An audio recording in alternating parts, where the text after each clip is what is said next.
Welcome to the Whiskey Vault. I'm Daniel. Rex, whiskey, drinking, reviewing, toasting, done. This is a Canadian whiskey, J.P. Weiser's 18. Yeah. A gift from Patrick Troughton. Patrick Troughton, you magnificent Bastard!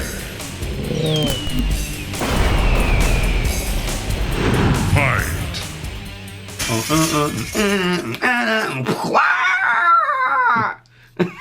He likes noises. That's the music that plays in the bastarding ceremony. Oh.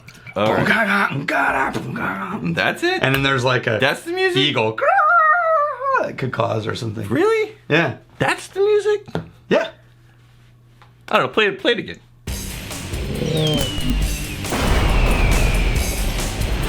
Fight. Okay. Now, just having heard the music. Yeah, you totally haven't heard the music. Okay. Canadian whiskey. J.P. Weiser's, of which we've done many different editions. But Yeah. this one is different how? Well, it's just, this is like all Weisers that we've had so far. It's a blended Canadian whiskey. And in that style, Right. they distill a whole bunch of different variations of things, age them separately, then blend them back together for a whiskey. It's basically a whole lot of neutral grain spirits It's very often the case in mixed in with some flavoring grains. the Canadians that we get. And there's a very real chance there's no rye in this at all. This is a re-release of the one that they used to release called J.P. Weiser's Very Old. Okay, so this is where my question lies. This is different than the ones we've tried before because it's a re-release of an old thing? Yeah, well, I mean, we've not done this one specifically as far as its own day. Okay. But the J.P. Weiser's Very Old whiskey, that's what this one is. This was a smaller release in the sense like each batch is 3,500, but they do them regularly. Okay. They do them in batches. Now, this is from what I can tell is mostly corn whiskey. Okay.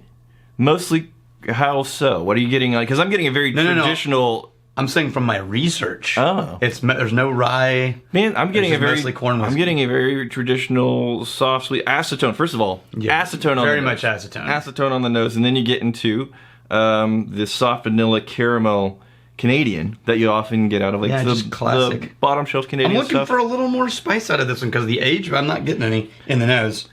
Correct me if I'm wrong, but Canadian whiskey, is there a requirement in there to achieve the label, the category, that it has to be basically a solid representation of, traditional Canadian whiskey smell, flavors, in order to be called Canadian whiskey? So the subcategory of the subcategory Right. says that it must contain the general attributes of Canadian whiskey. Right. So like the smell and the taste of the But there's no definition on what that means. Well, and the reason why I ask is, like, most Canadians are going to have a lot of commonalities. There's going to be a lot of overlap there.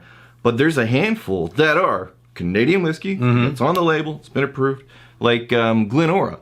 And you, in a million years... But it doesn't say Canadian whiskey. Does it not? No. Oh. So I wonder if what they're meaning is, if you want to say on the front, Canadian whiskey, Right. then it has to be... Okay. But that's pretty damn restrictive. It is. In the sense of, And like, it's open who gets to interpret that? Yeah. Yeah. All right. I don't know. That's weird, man.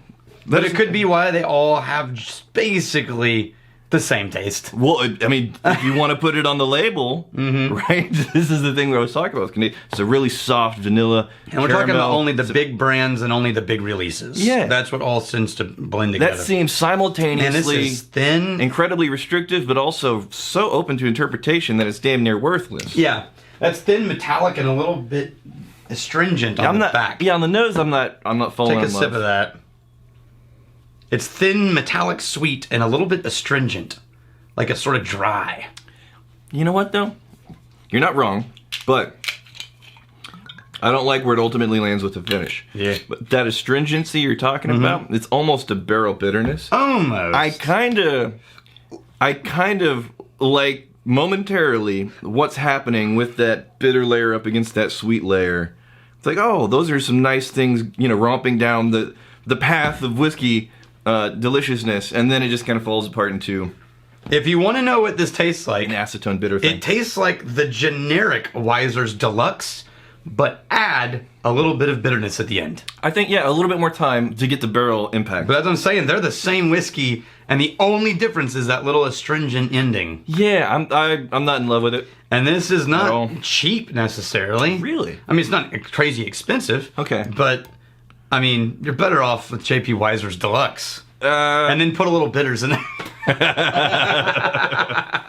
And put some Angostura bitters in it. Completely undermine their entire... Well, no, here's the thing. Legally, you can put coloring and flavoring in Canadian whiskey. So we could rectify the shit out of the budget Canadian Right. and turn it into like a old woody note. You know, I keep... Canadian whiskey is just a weird one for me. Like, through and through. It's weird. It's not just you that thinks that. Because there's some that they got... Well, first of all, we'll start with how they can make it. They got a tremendous amount of flexibility. So many. Right. They have an almost unique process in individual distilleries with this habit of doing a whole bunch of different things separately and then combining them in flavor profiles. There's a lot of other countries in other whiskey categories that would love to have that amount of flexibility in order to achieve the label, the category. But then you also have this, little small print requirement of, but it has to taste like Canadian whiskey. Man, whatever that taste. means. Well, that's restrictive. Yeah, very much so. But I've had Canadian whiskeys that are getting away from Mostly craft. the acetone, soft, caramel, budgety type of vibe that you often find in Canadian whiskey, but those are the outliers. So they're capable of making And they're some typically amazing, the craft. some amazing shit. I've had two of my favorites have been the J.P. Weiser's. The Dissertation was a really amazing whiskey. Yeah, I was pleasantly surprised by the Dissertation. All right. Greetings, sir. There's no name on here, but we'll say yes. Oh, Brendan signed. Kite. Yeah. I've come up with a bit of a problem. My daughter is getting married on 28th of September. Why did I think Brendan Kite was a young man? Don't know. I just assumed the name Brendan Kite seemed Makes like you feel like a young. seemed like a young 20s He's buck. a young soul. A young buck. Yeah. But you're a crusty old bastard just like me. Married on September 28th, and one of the 3 Dan ushers is unable to attend. Yes, she knows 3 Dans. So I need you to do me a solid. Wisconsin in September is usually pretty nice. If you could RSVP ASAP to be an usher, I'd be eternally grateful. And you can stay at my place in my whiskey vault. One condition, your +1 must be Rex.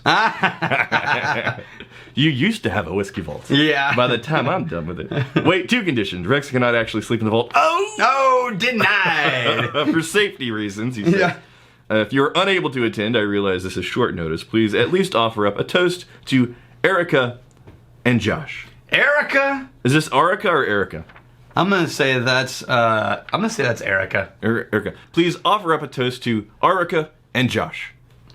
Please offer up a toast to Erica and Josh. Many thanks, you magnificent bastard, Brendan. We should keep both of those in there. Yes. Yeah. To the happy couple, Cheers may you to have you many guys. wonderful years together. Cheers to you and yours. Brett Nichols. Catalog should be synonymous with drink amongst bastards. Do you want to come over and help catalog my whiskey collection? Yeah. You know what Yes. that reminds me of is High Fidelity when Jack Black walks in on John Cusack organizing his record collection. Right. And he's like, "Oh, what are you?" He's like all in all of a sudden. Right. "Oh, how are you organizing?" He's like, Autobiographically.